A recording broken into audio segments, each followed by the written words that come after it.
All right, real quick. So I have an idea. Okay. When it comes to healthcare and when it comes to public school, so public health and public school, I think that they need to be on the public stock exchange.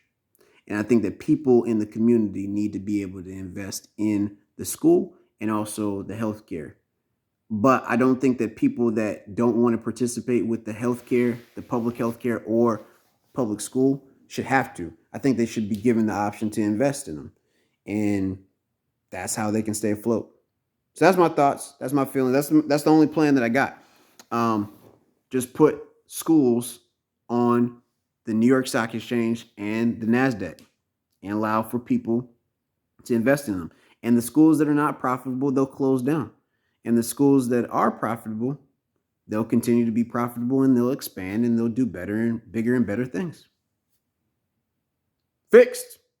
Same thing is true with healthcare, urgent care, all this type of stuff in the local area. The ones that do well, the ones that are profitable, that actually do some things that are very good for society, they're going to continue to grow, continue to expand, because they're going to get more and more resources from outside people. And the ones that are terrible and trash and treat people like trash, they will go to the waste can of oblivion, which they deserve.